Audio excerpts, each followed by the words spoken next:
Meni yoqtirasanmi? Agar men buni ichsam, sen bilan uchrashamizmi?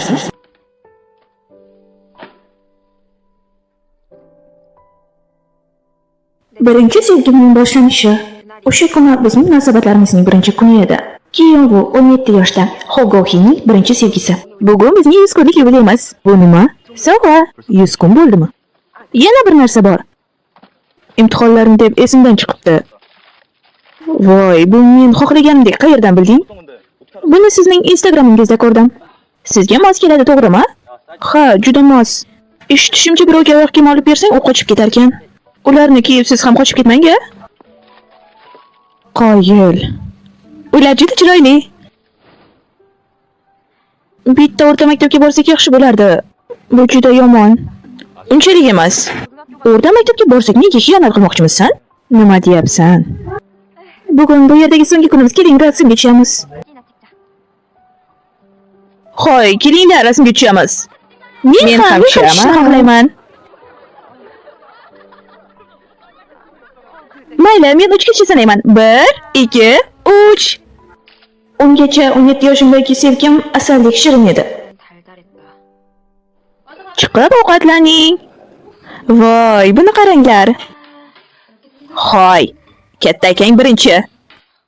Axir farzandingiz bitta emas-ku.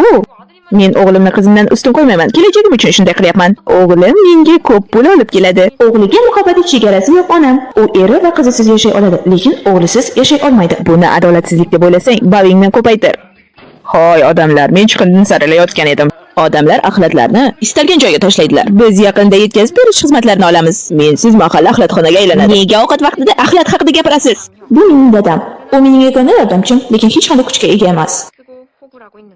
Tez-tez ovqatlarni yetkazib berishga ko'maklashishingiz kerak. Yana menmi? Akamchi, baholaringni hisobga olsak, biznesga yordam berishing kerak. Bu yaxshimi? Ha, ajoyib. Bu mening 20 yoshli akam. U tibbiyot maktabida tahsil oladi. U onamning faxri va mening dushmanim. Bu esa men, Hoguhi, 17 yoshdaman. Hech narsaga erishmagan bekorchi qiz. Asro o'zi shu binoga ko'chib keldimi? Kechirasiz, tovuq buyurtma berganmidingiz? Kimdir tovuq yarmiga buyurtma berdimi? Kechirasiz, tovuq yarmiga buyurtma berdingizmi? Ha, men bu yerdaman. Buyurtmangiz 10.700 won. Juda issiq. 1 daqiqa, hozir qadringizni beraman.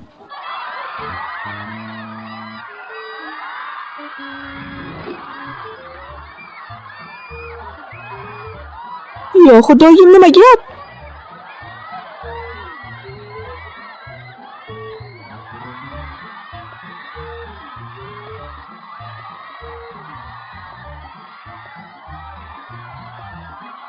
Bu nima edi? Sizda yetarli mablag' yo'q. Pulingiz yetmayapti.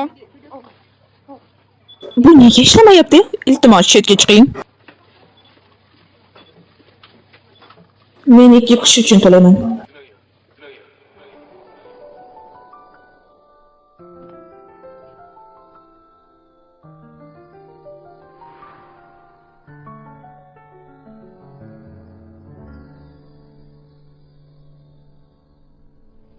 Rahmat.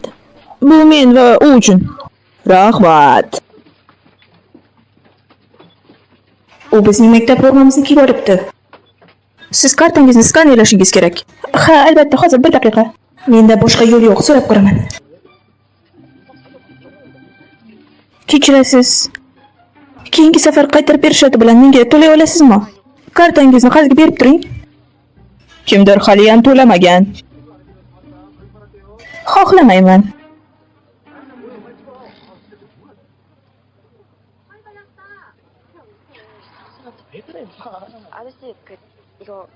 Janob, bir martaga ruxsat bering. Men uni qayta yuklashni unutibman. Men bitta talaba uchun to'layman.